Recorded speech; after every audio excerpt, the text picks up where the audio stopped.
Boa noite a quem está chegando a mais uma live do Vira DP, seja muito bem-vindo.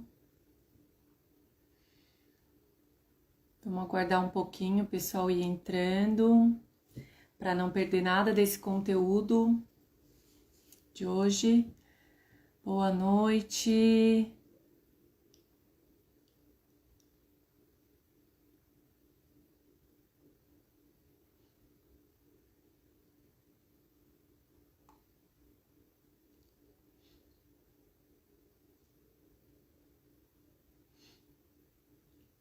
Oi, pessoal, boa noite.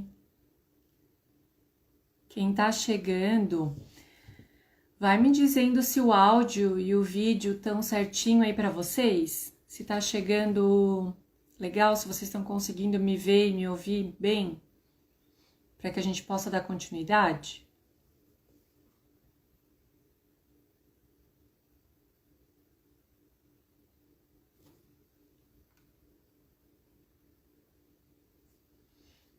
Oi, pessoal, boa noite.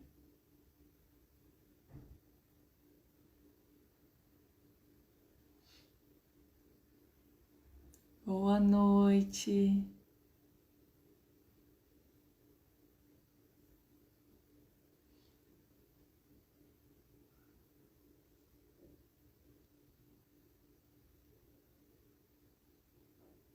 Ótimo.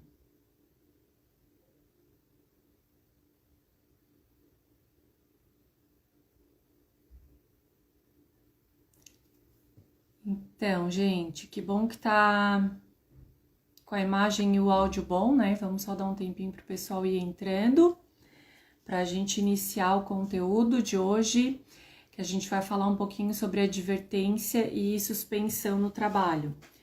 É um assunto que muita gente tem dúvida, né? E devido às várias dúvidas que chegaram até mim nos últimos dias, eu resolvi abordar esse tema na live de hoje. É um assunto até bem polêmico também, porque acaba que muita gente confunde as regras, né? E causa muitos problemas trabalhistas com relação a isso. Então, por isso a importância de se dominar o assunto, principalmente na área do departamento pessoal, para que seja aplicado da forma correta, né? Que isso possa, de fato, trazer segurança e benefícios para a sua empresa ou para o seu setor, né?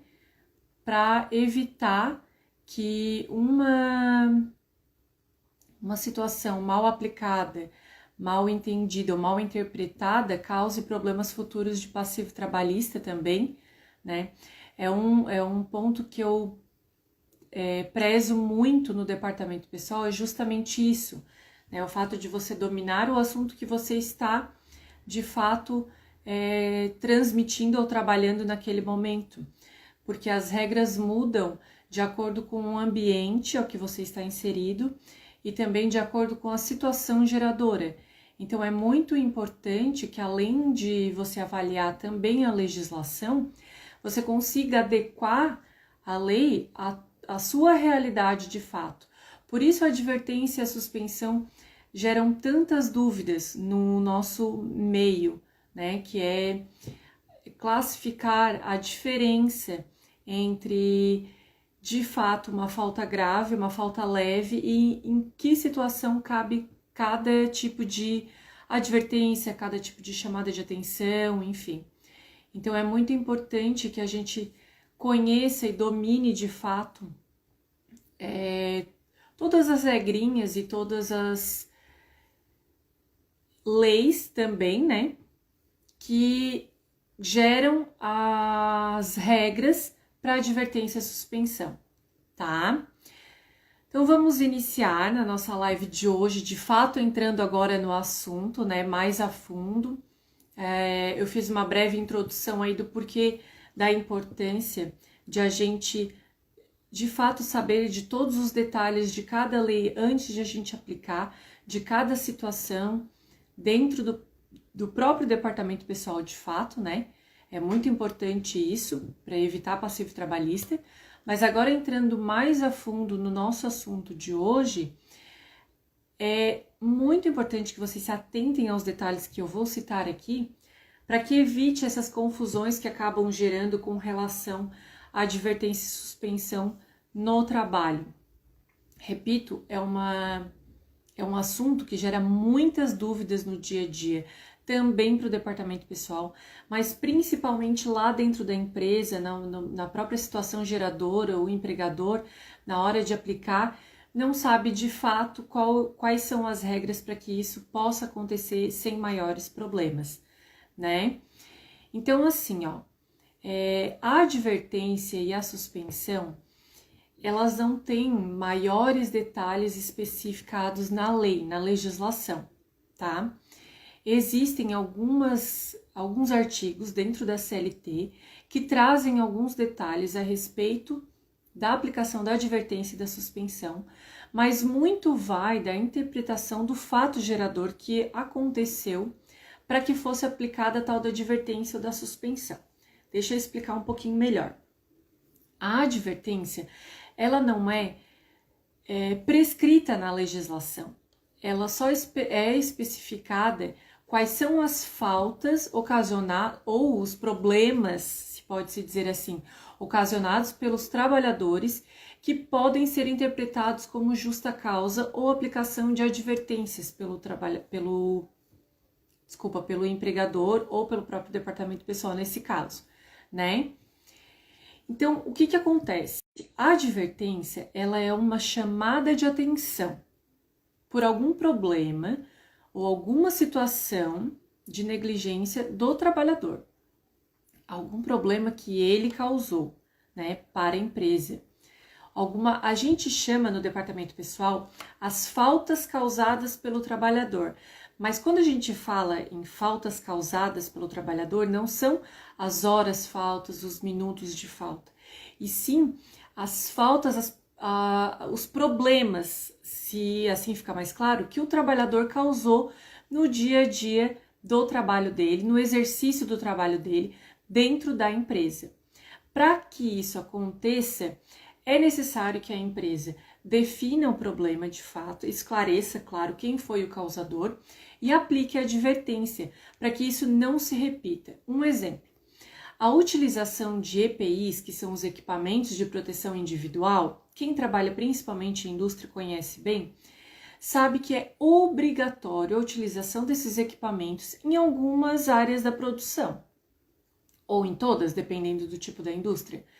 Mas a não utilização pelo empregado pode causar problemas de saúde a ele, mas também problemas de passivos trabalhistas para a empresa.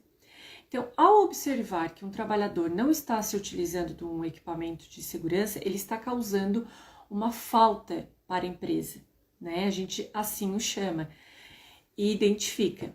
Então, ela tem a opção de aplicar a advertência verbal ou escrita. Tá, Luana, mas existe alguma regra para utilizar a verbal ou a escrita, ou eu posso utilizá-las em qualquer momento? Qualquer momento que você identifique que o trabalhador causou alguma falta para a empresa, você pode aplicar tanto a verbal quanto a escrita. Qual a diferença entre elas? A verbal é basicamente uma chamada de atenção.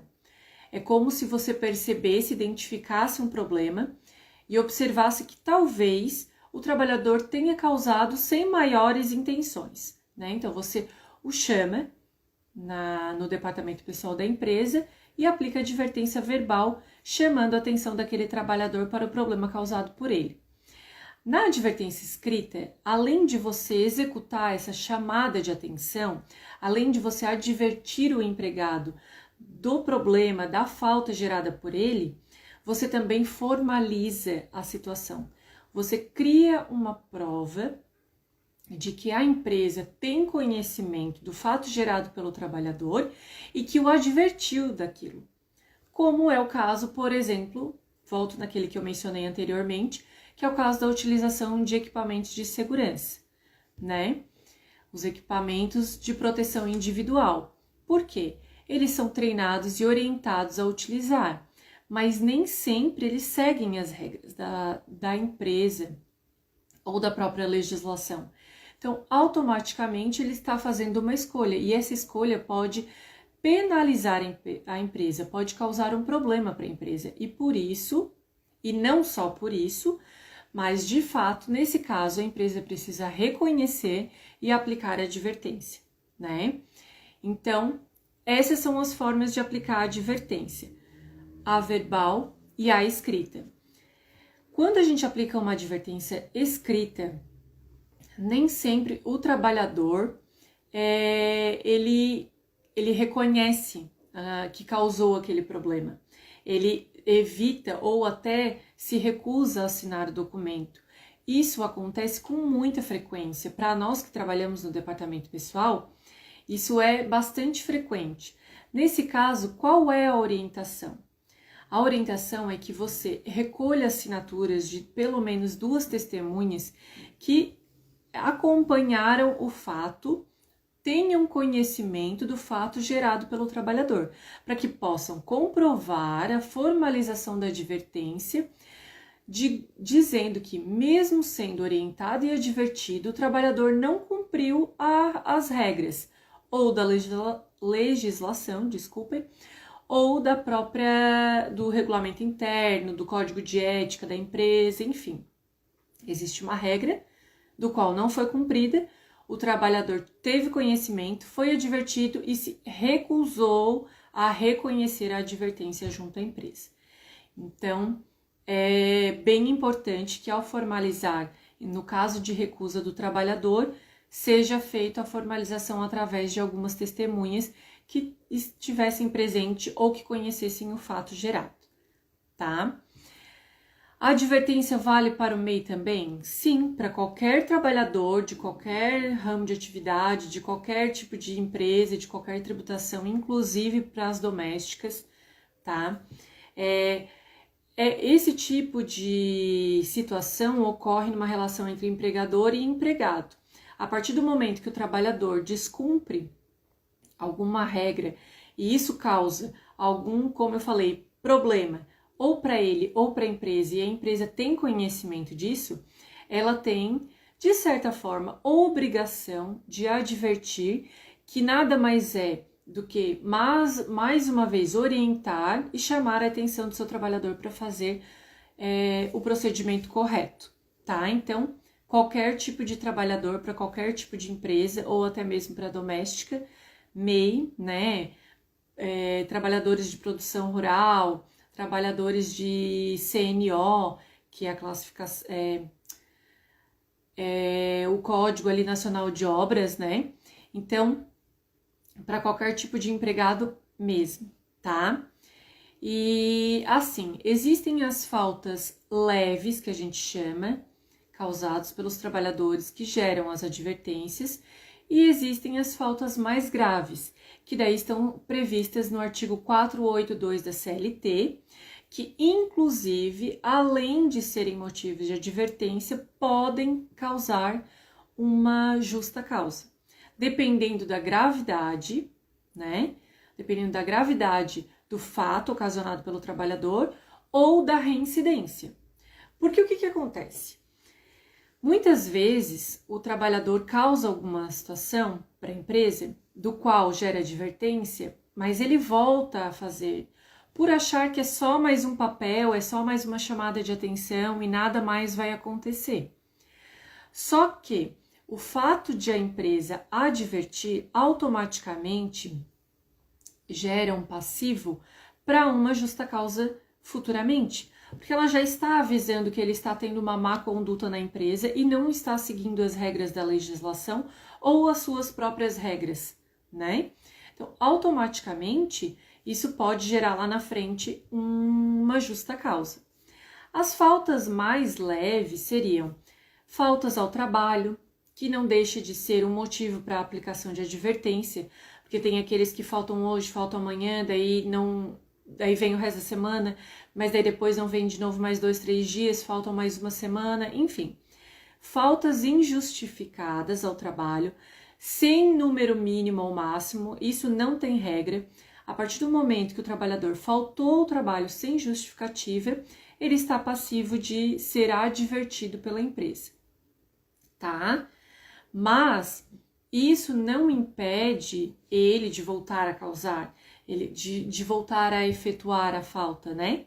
Então, ele pode ser várias vezes advertido pelo mesmo motivo, que é o que a gente chama de reincidência, né? De faltas leves dentro de uma advertência, tá?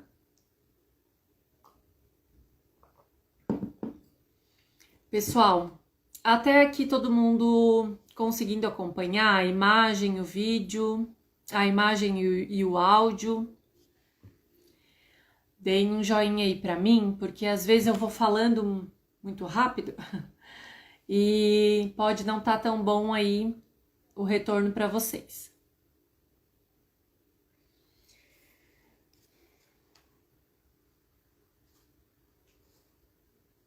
Tudo certo, então?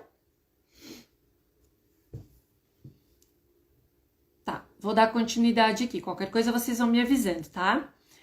Então, assim, ó, existe uma linha bem tênue entre uma falta leve e uma falta grave causada pelo trabalhador. A gente precisa tomar esse cuidado para não se precipitar e acabar gerando uma justa causa indevida por conta das inúmeras advertências causadas pelo trabalhador. Vou explicar isso melhor. Algumas faltas são consideradas leves perante a legislação, outras graves.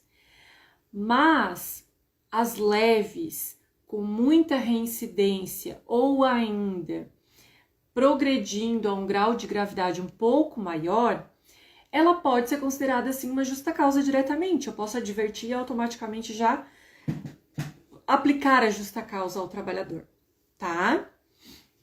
Posso advertir o empregado, o funcionário, por danificar algo na empresa como ferramentas? Pode. Ele está causando prejuízo para a empresa. Desde que comprovado que esse prejuízo foi de fato causado por um trabalhador, você pode adverti-lo. Porque, como eu falei, a advertência nada mais é do que uma chamada de atenção para que você adverta o seu trabalhador de que ele está causando um problema ou até mesmo um prejuízo, nesse caso, para a empresa, tá? Mas, além disso, existem vários outros motivos, como, por exemplo, faltas ao trabalho, eu já falei, né? Prejuízos à empresa, mas assim, ó, gente, por exemplo, nesse caso de danificar alguma ferramenta, algum material de trabalho, causando um prejuízo financeiro para a empresa pode, nesse caso, aplicar a advertência e também, desde que comprovado, descontar esse valor de prejuízo na folha de pagamento do trabalhador. Isso tem previsão legal, tá? Então, pode tanto aplicar a advertência quanto aplicar, e até é bem importante aplicar a advertência, né? Para ligar uma situação a outra, aplica a advertência e faz o desconto na folha de pagamento por prejuízos.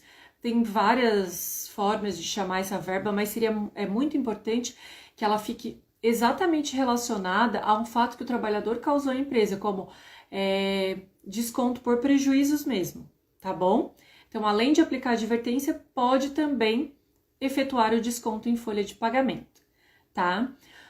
Outro caso de falta mais leve, digamos assim, insubordinação é um caso de falta leve, que é quando o líder ou o gerente ou o superior, né, do trabalhador emite uma ordem a ele ou algum tipo de orientação do qual ele se mantém insubordinado. Ele não cumpre a ordem, ele responde de maneira insubordinada ao seu superior direto ou até mesmo à direção da empresa. Então, a partir do momento que esse trabalhador gera um fato de insubordinação, que nada mais é que, nas palavras mais fáceis, digamos assim, é uma desobediência das ordens relacionadas pelo superior do trabalhador. Então, ele recebeu uma ordem de um cumprimento de uma atividade, só que ele não executou essa ordem. ou até mesmo respondeu ao seu próprio superior dizendo que não iria executar. Ele automaticamente ele está sendo insubordinado. Então, isso é considerado também como uma falta leve, digamos assim, desde que isso não passe de apenas insubordinação, não traga maiores problemas de palavras de baixo calão, violência verbal ou até mesmo violência física. Daí já passa para outro patamar. Mas o fato isolado de uma insubordinação é uma falta leve, assim como também faltas injustificadas ao trabalho, tá?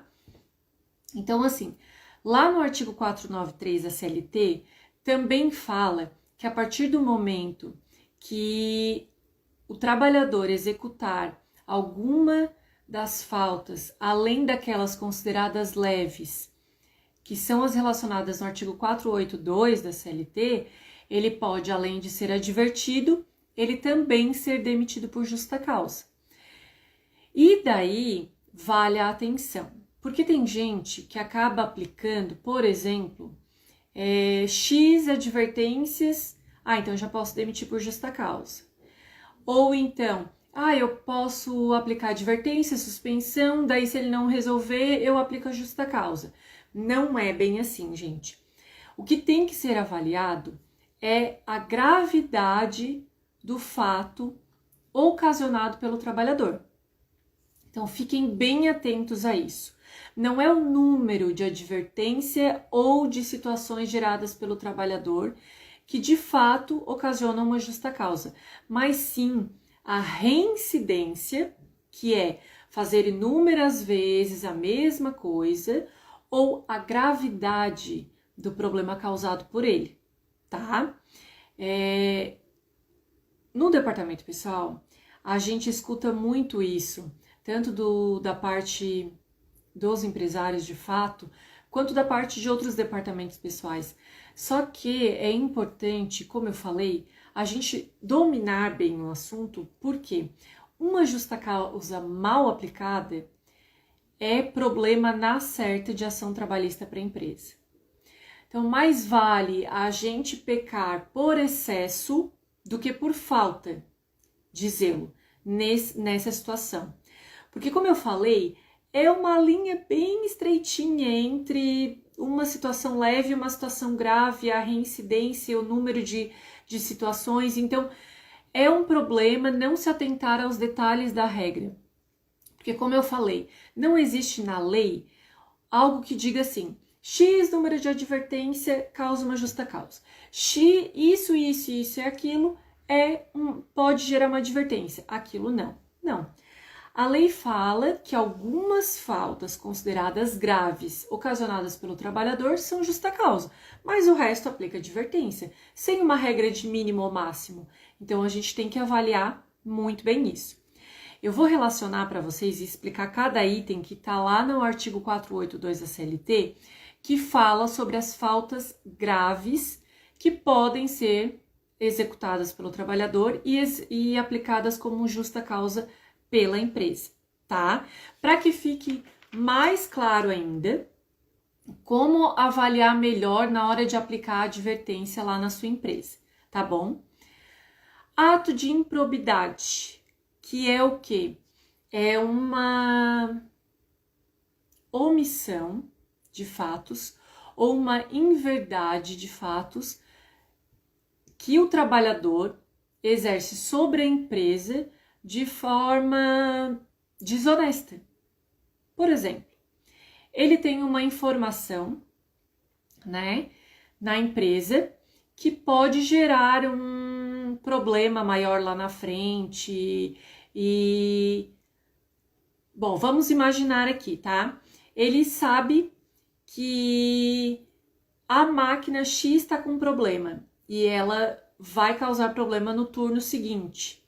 Mas como tá quase na minha hora de ir embora, meu expediente está acabando, eu vou ir para casa, se virem eles, E a responsabilidade não vai ser minha.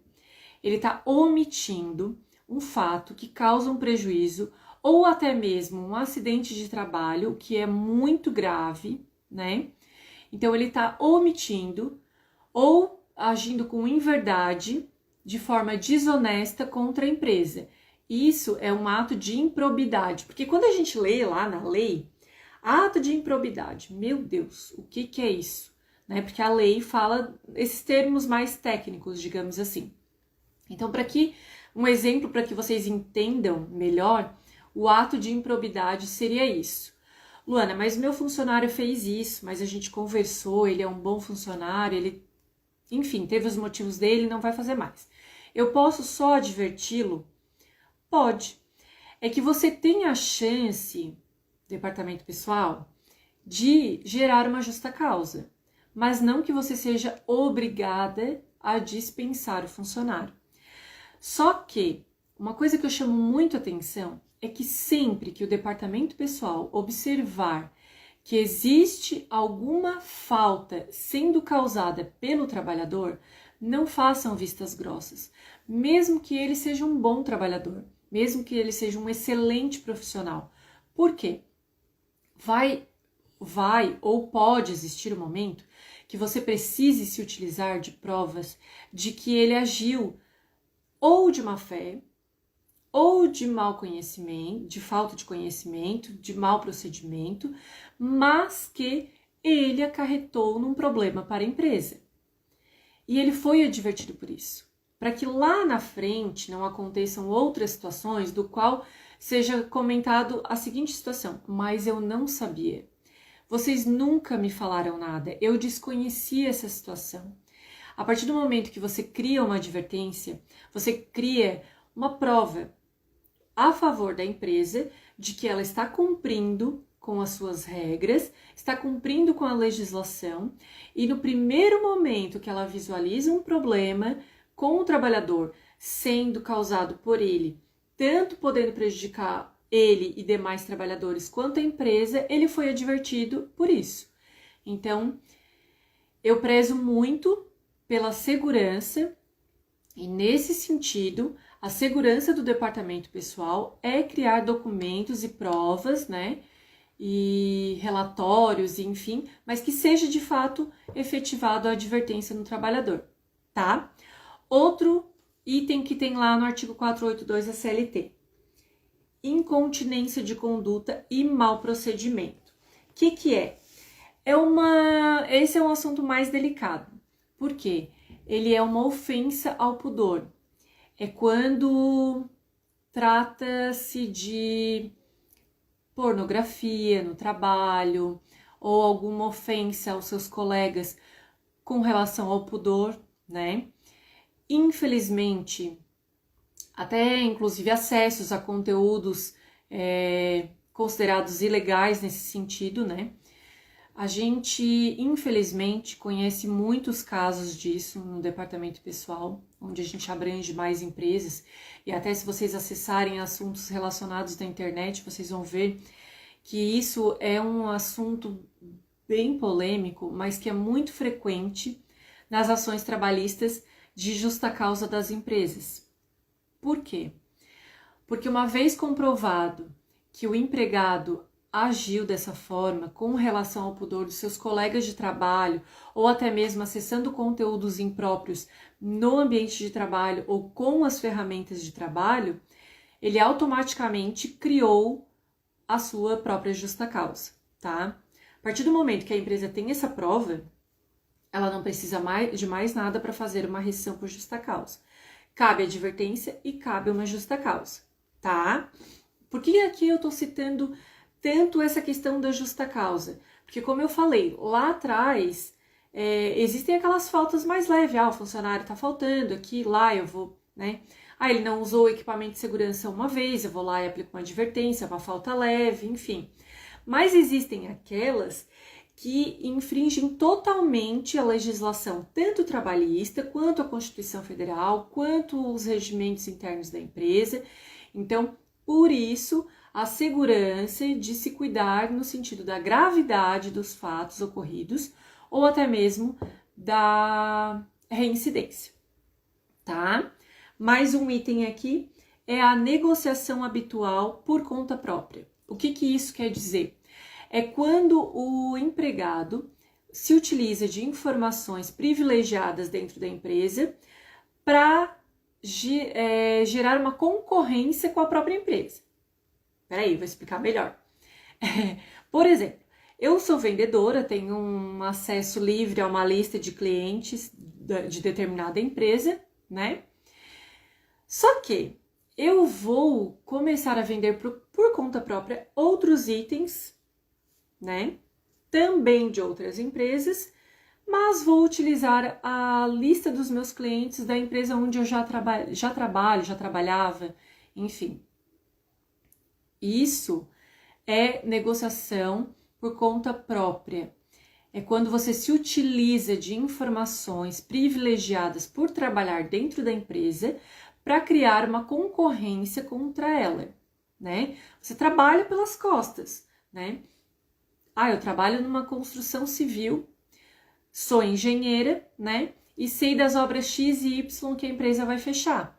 Mas eu vou lá por conta própria e vou negociar um valor melhor, um prazo maior, ou talvez um outro tipo de produto que vai ser utilizado no material da construção, enfim. Vou utilizar da informação privilegiada que eu tenho de uma negociação que está sendo feita com a empresa onde eu trabalho, com o X cliente, para fazer uma negociação por conta própria. Isso, desde que comprovado, é motivo de falta grave e é tanto passível de advertência quanto de uma própria justa causa, tá? E isso é outra coisa que infelizmente acontece bastante. Quem é empresário sabe, muitas vezes infelizmente não consegue comprovar e acaba tendo que dispensar o trabalhador, dando todos os direitos, né? Mas quando se tem comprovação, é passível de uma justa causa sim, tá? Condenação criminal do empregado. Quando o empregado for condenado e o processo dele já foi tramitado em julgado, que é o quê? Ele já foi julgado, ele vai permanecer preso, ele não está preso preventivamente, ele está preso, julgado, vai permanecer preso por algum problema que ele causou à sociedade, né? Desde que tramitado em julgado, já foi julgado, já vai continuar preso, ele pode ser advertido e a rescisão por justa causa ser aplicada também, tá?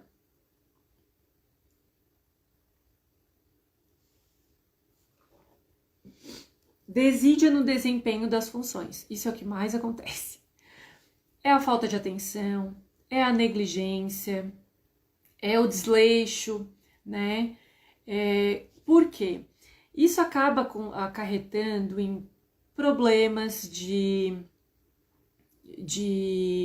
acidente de trabalho, por exemplo. Se existe uma falta de atenção do trabalhador, ele pode tanto causar numa produção, por exemplo, um acidente de trabalho com ele, como com terceiros, outros trabalhadores dentro da própria empresa, né? Desleixo pode espantar clientes, os próprios funcionários espantam os clientes pela falta de cuidados, não fisicamente, mas a falta de cuidado com os produtos que você oferece, com as informações que você presta. Então, é muito importante que isso seja de fato levado a sério pelos empregados, levado a sério pelos empresários, para que no primeiro momento que seja percebido isso, e para que isso não vire algo generalizado, né, seja de fato aplicado a advertência, né?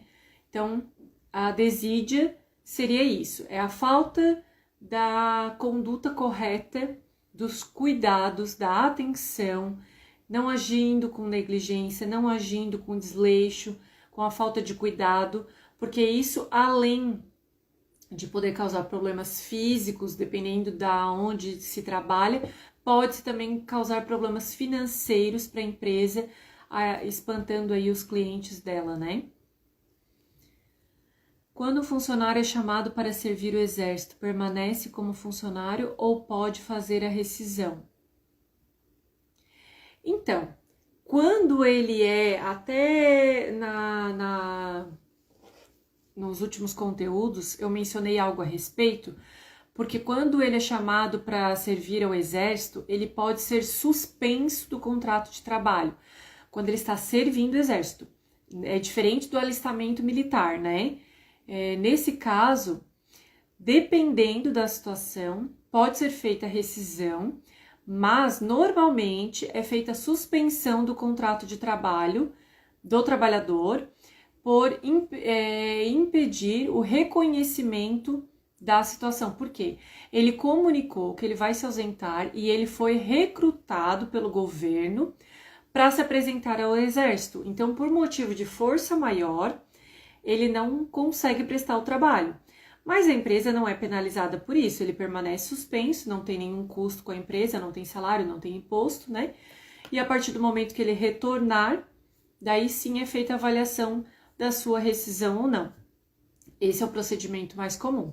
Mas nada impede de o próprio trabalhador pedir a desvinculação, né, do seu contrato de trabalho, tá? Ele mesmo pode solicitar isso.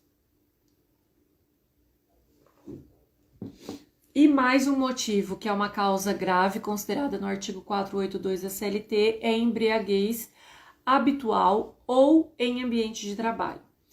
Por que habitual ou em ambiente? Porque aqui na lei traz embriaguez, mas também serve para a utilização de drogas ilícitas, tá? Porque o trabalhador, ele pode tanto chegar alcoolizado ao ambiente de trabalho, como ele pode se utilizar do álcool ou das drogas dentro do ambiente de trabalho. Ambos os casos são considerados falta grave, tá? Então, o trabalhador chegar embriagado ao trabalho ou se utilizar de álcool ou, como eu falei, de drogas, é uma falta grave. Então, vocês não precisam, de fato, esperar que algo aconteça, porque muitas vezes isso causa um grande problema com relação a acidentes de trabalho e muitas vezes, quando existe uma discussão mais grave, quando existe violência física entre trabalhadores, muitas vezes, se não 99%, tem álcool ou drogas relacionado. Então, na primeira percepção do empregador, o trabalhador precisa, no mínimo, ser advertido, mas se for, de fato, uma vontade da empresa, ela pode aplicar uma justa causa, tá? E assim, ó, violência física, né, gente? Violência verbal, né? Que tá lá naquele item do pudor também. Isso, infelizmente, também acontece. Todos os envolvidos precisam ser advertidos e precisam receber essa orientação da empresa, desde que ela não considere já diretamente um motivo para uma rescisão, tá? Como eu falei, não existe número mínimo ou máximo de aplicação de advertência, nem mesmo uma obrigação de que ela seja verbal primeiro, depois escrita, ou que a escrita seja... Não. A empresa pode optar, mas desde que ela seja escrita, ela precisa conter o quê? A data do fato ocorrido, o nome completo do trabalhador e qual foi a falta causada por ele, tá? Precisa estar bem esclarecido, pois é um documento que você vai entregar ao empregado para ele dar ciência e não ter motivos para dizer falta de conhecimento da informação, tá? Ou até mesmo quando você for aplicar verbalmente, você deixe esses detalhes muito bem especificados. Na data tal, você, empregado, ocasionou a seguinte falta leve ou grave à nossa empresa com tal situação. O que motivou foi isso, sabe? Então, é importante que vocês especifiquem exatamente a data e o motivo do problema, da falta causada pelo trabalhador, tá? Depois a gente parte para aquela questão da suspensão. Uma vez que eu apliquei a advertência, eu posso aplicar uma suspensão? Pode. Como eu falei também, não existe uma regra para números de advertência também para aplicação da suspensão. Ou seja, eu posso dar uma advertência e a suspensão já de imediato. Existe um número de dias de suspensão? Não, também. Não existe essa regra. Só que, um ponto bem importante, a empresa não pode suspender o trabalhador por essas faltas por mais de 30 dias, por um período maior do que 30 dias, tá? Porque daí acaba acarretando numa justa causa, numa rescisão reversa, né? Então, esse é o único ponto que teria para observar, tá?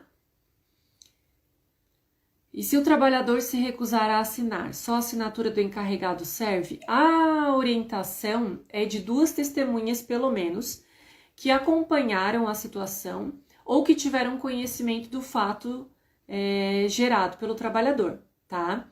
Não somente o encarregado. Por quê? Pode ser questionável que existe um atrito, por exemplo, uma rixa, algum problema entre os dois. E por esse motivo, o encarregado criou a situação, tá?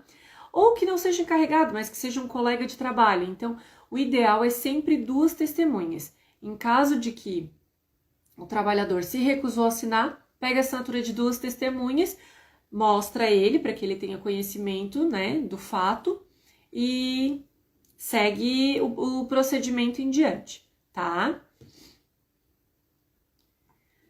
Se os empregados brigam na fábrica, briga física, além da empresa advertir, precisa fazer um boletim de ocorrência contra os funcionários, pois como a empresa prova. Bom, a violência física, por si só, ela já é uma autoprova, né? Mas eles podem tanto advertir, quanto fazer de fato um boletim de ocorrência, pegar assinatura de testemunhas, vídeos de monitoramento da empresa. Tudo isso é prova, tá? Até porque, assim, a partir do momento que isso ocorre, os empregados não têm nem como contestarem, né? Então, muito dificilmente isso vai ter um maior problema. A prova de uma justa causa, gente, é uma segurança para a empresa. Por quê? Na hora de aplicar uma justa causa, você não precisa de fato lá para o governo ou no e-social provar, ó, tá aqui a prova do que ele causou, tá? É isso aqui. Não precisa. O que precisa é a empresa se assegurar de que, se o trabalhador for recorrer a essa justa causa, né, ela tem a prova de que de fato ela aplicou corretamente. É nesse sentido, mas não precisa criar a prova para poder fazer a rescisão documentalmente falando, né? Eu não preciso comprovar no momento da rescisão, eu preciso comprovar se isso lá na frente for me dar um problema. Então, por isso, pecar por excesso. Melhor ter os documentos guardadinhos e nunca precisar usar do que não ter e um empregado desse lá na frente criar um problema maior para vocês, né? Tá? Então, como eu falei, a suspensão pode ser aplicada a partir da primeira advertência, só que eu sempre oriento o seguinte: quando a falta for grave e for ocasionar uma suspensão,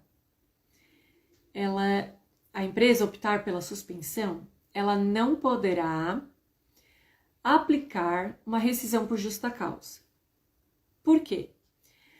A lei entende que, uma vez punido o trabalhador, ele não pode ser punido de novo pelo mesmo motivo. É como se você tivesse dando 2 zeros para a mesma prova errada que o aluno fez, entendeu?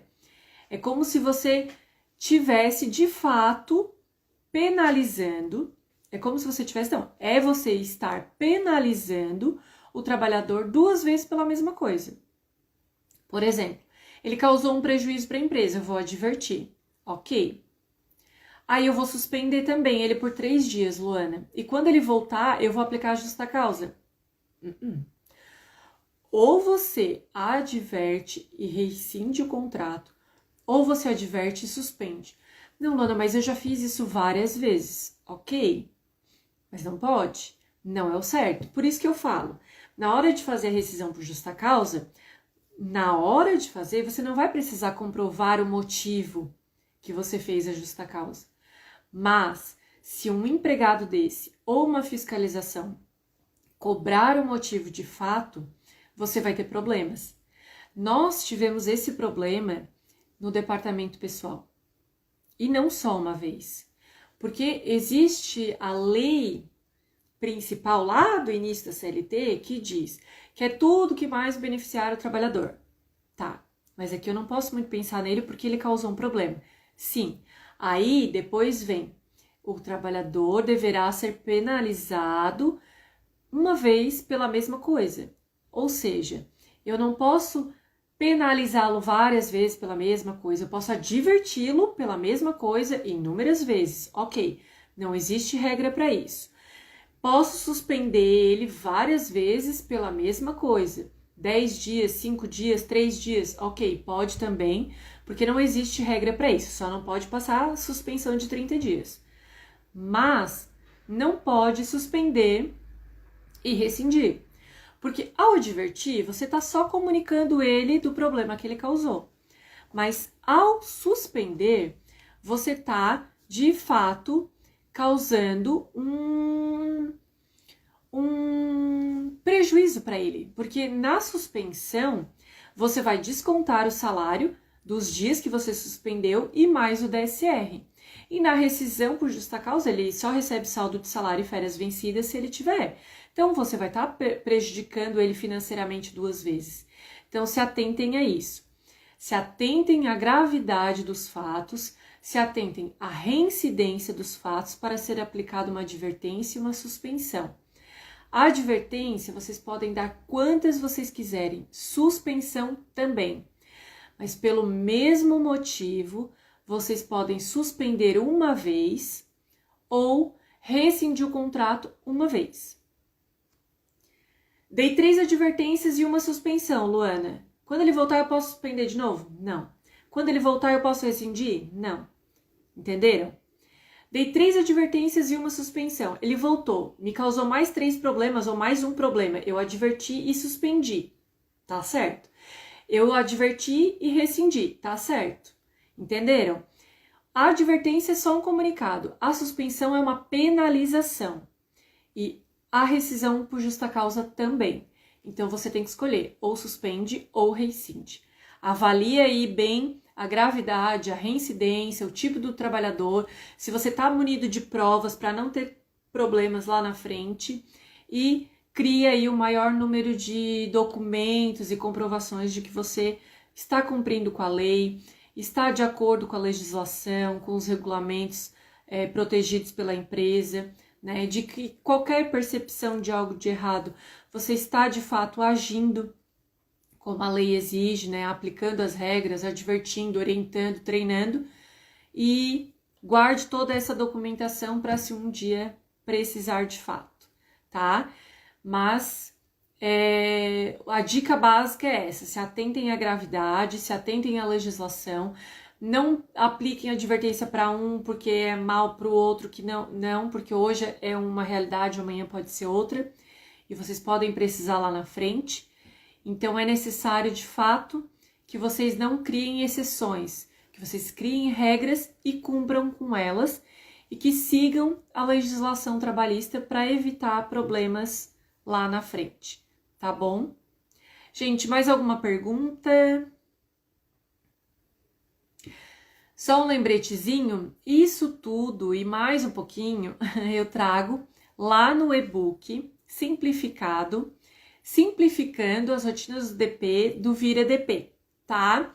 Depois eu vou postar ali nos meus stories também, para vocês o linkzinho, para quem quiser acessar e dar uma olhadinha lá. O precinho é bem acessível, o conteúdo é bem resumido, para quem está iniciando ou mesmo para quem está no DP, para ter uma visão base geral do departamento pessoal, tem lá no nosso e-book. Então dá uma olhadinha, compartilha, passa aí para os colegas de trabalho ou para os colegas, né, da empresa que vocês conhecem esse conteúdo, para que a gente possa chegar cada vez a informação mais à frente, que a gente possa ajudar mais gente aí com os conteúdos do Vira DP, tá?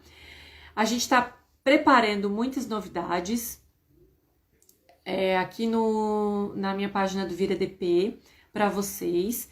Já começamos essa semana com alguns conteúdos novos. Espero que vocês gostem. E mais uma vez, muito obrigada, tá, gente? Qualquer dúvida que não tenha sido esclarecida aqui, pode mandar lá no meu direct ou pode me chamar que a gente vai conversando, tá bom? Na próxima terça-feira a gente tem mais um encontro marcado e ao decorrer da semana eu vou divulgando aí qual é o assunto da próxima live. Muito obrigada, aqueles que estão sempre aqui, aqueles novos que chegam. Muito obrigada, tá bom? Até a próxima live, gente. Boa noite.